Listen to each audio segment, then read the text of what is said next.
passage, n'hésite pas à nous rejoindre si c'est pas encore fait et à partager la chaîne autour de toi, ça fera plaisir à tonton. Ah, ça fait du bien.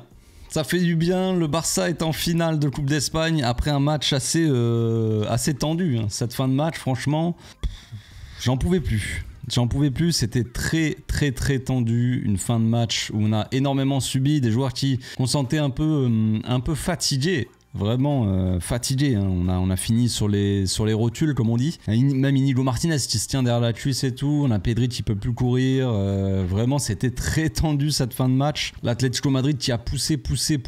Et mais on a tenu, ça c'est le principal. C'est un match un peu de bonhomme aussi, on va dire. On va dire ça comme ça. Mais on a réussi à subir, mais à pas encaisser quand même, à rester imperméable en défense. Et ça aurait pu, parce que l'Atlético, bon, ils ont pas été, je dirais pas qu'ils ont été ultra dangereux pendant tout le match, évidemment, mais on connaît. On sait qu'il y a encore pas si longtemps que ça, on en a pris 4 contre eux. Et même là, dans le dernier match, on en avait pris 2. Donc on sait qu'ils sont quand même capables d'être dangereux face à nous.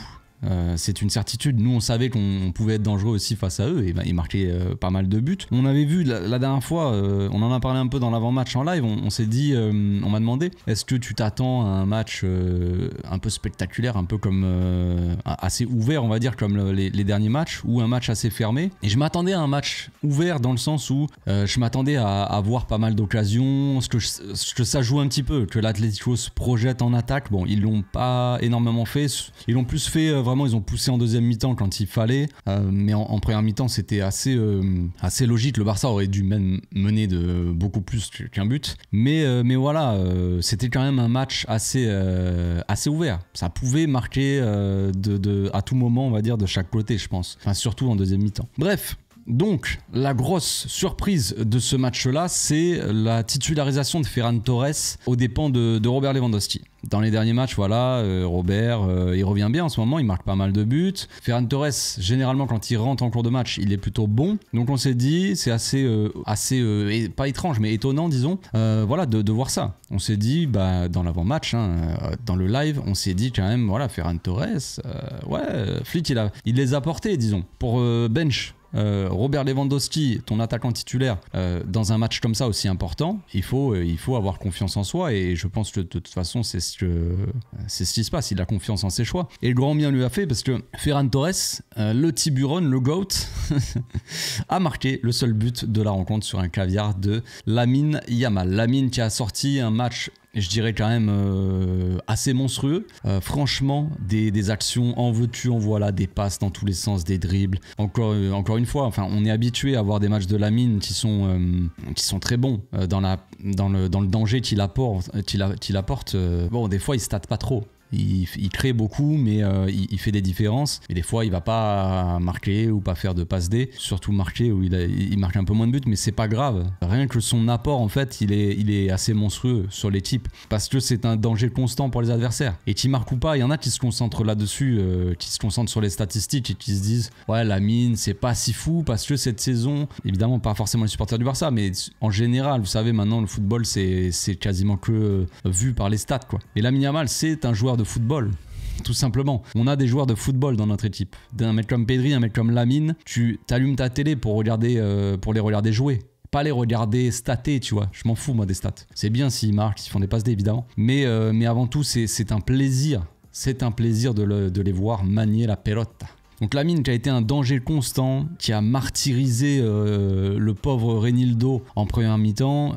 Je crois qu'il est sorti en deuxième. Il y a eu pas mal de changements du côté de l'Atlético. Donc il a été un danger constant, et c'était évident que l'action de notre but allait passer par lui aussi. Il donne un caviar pour Ferran Torres. Ferran Torres, encore une fois, un très bon appel. Hein. C'est digne d'un requin qui plonge. Il a plongé comme ça dans le dos de la défense. Il a été servi parfaitement par Lamine Yamal. Il a fini, voilà. Peut-être c'était une de ses premières actions à Ferran, et peut-être une de ses seules actions vraiment dangereuses, on va dire. Il en a eu d'autres après, mais qui étaient moins claires, tu vois, je crois. Et ouais, là, il a fait, hein, il a réussi son face-à-face. Il est arrivé en face du gardien. Il a planté son but, donc il a fait son taf. C'est bien. On regrette un peu, enfin pas totalement, puisque on a éliminé l'Atlético et on est en finale. Mais on aurait pu peut-être peut-être regretter le nombre d'occasions assez ratées. Rafinha qui est un peu passé à côté de son match. Dans le contenu, c'est un Rafinha habituel, on va dire. Enfin, plus ou moins dans l'activité, c'est-à-dire qu'il va beaucoup se dépenser, il va faire beaucoup d'appels, il va faire un pressing, voilà. Mais dans l'efficacité, dans la finition, dans le dernier geste, c'est un Rafinha un petit peu plus approximatif qu'on a eu ce soir, malheureusement. Donc ça n'a pas eu de grande incidence sur le résultat du match, mais ça aurait pu. Imaginez avec tous les ratés qu'on a fait, parce qu'il y en a eu quand même pas mal, avec ces ratés-là, peut-être que tu peux le regretter derrière. Imagine, tu vas en prolongation physiquement. On a vu un Barça qui était totalement cuit en fin de match. Voilà, on enchaîne beaucoup de matchs, on l'a dit. Tous les 3-4 jours, on enchaîne des matchs. La dernière fois, on a joué notre match en retard le jeudi, on a joué le dimanche. Là, on joue le mercredi et on joue samedi. Et après, on joue mercredi. Mais voilà, il y a beaucoup de matchs qui s'enchaînent et tu sens que les joueurs sont quand même assez touchés physiquement. C'est comme ça. On va pas mettre la faute sur je sais pas qui ou quoi. C'est pas une question de préparation physique. Pour le coup, c'est une question vraiment d'enchaînement de matchs. C'est compliqué. Les joueurs, ils ont envie de jouer, certes. Eux, ils vont te dire, ouais, mais nous, on a envie de jouer tous les 3 jours. Lamine Yamal, il avait dit ça, c'est bien cool. Mais en attendant, tous les 3 jours, au bout d'un moment, t'arrives à la 90e, t'es cramé, et c'est pas bon. Et j'espère qu'Inigo Martinez n'est pas blessé. On aurait pu sortir avec une quarantaine de blessés dans ce match. C'est une dinguerie, c'était une boucherie. On en a pas encore parlé. Je voulais parler un petit peu de football avant de rentrer dans la boucherie charcuterie. Mais c'est une dinguerie, il faut changer de métier, messieurs. Il faut changer de métier. Les joueurs de l'Atlético, on appelle ça des joueurs, mais moi je comprends pas. Je comprends pas comment on peut jouer comme ça, comment on peut prendre plaisir à regarder cette équipe, à la supporter, à l'entraîner, à jouer, à tout en fait. Je ne comprends pas cette équipe de l'Atlético Madrid qui n'est pas une équipe, c'est une dinguerie. Ils sont capables de jouer au football. En vrai de vrai. Ils ont des joueurs qui ont du talent, mais c'est une dinguerie, comme c'est des bouchers. C'est des bouchers, les types. Le nombre de semelles qu'ils ont fait, c'est une folie. Eric Garcia, premier ballon qu'il touche, il se fait découper. Lamine Yamal, l'anglais, allez hop, il avait la cheville en sang. L'anglais, ah non, pas de problème. Ok. De Paul, Azpilicueta aussi, la première semelle sur Rafinha, il se plaint. Azpilicueta, il était là à dire non, il y a rien, à se plaindre à l'arbitre. Mais il y a rien, frérot. Normalement, il y a rouge. Ça vaut un rouge. C'est une semelle décollée. Genre, le pied est bien haut. Il lui met une semelle comme ça par derrière. Ça peut valoir un rouge. Et c'est une dinguerie. Donc ils s'en sortent bien en vrai, l'Atlético. Parce qu'ils ont eu pas mal de jaunes. L'arbitre, il a un peu distribué les cartons. Il y en avait quand même pas mal, même du côté du Barça. Qui a fait quand même des fautes, le Barça aussi, hein, mais c'était moins dangereux quand même. L'Atlético, c'était très agressif, c'était vraiment pas du football. Ils ont essayé avec leurs armes, on va dire, leurs couteaux de boucher, ils ont essayé de nous faire sortir du match, clairement. Ils ont essayé de pas provoquer les joueurs, mais en faisant des fautes comme ça, le match il devient tendu. On l'a senti. Franchement, à la mi-temps, on s'est dit, bon, dans ce match-là, moi je me suis dit, il va forcément y avoir une baston, et bagarre générale à un moment donné, ça va péter. Ne faites pas rentrer Gavi. Ne faites surtout pas rentrer Gavi parce que là ça va être n'importe quoi. Il est pas rentré, ça va. C'est assez désagréable de voir ça.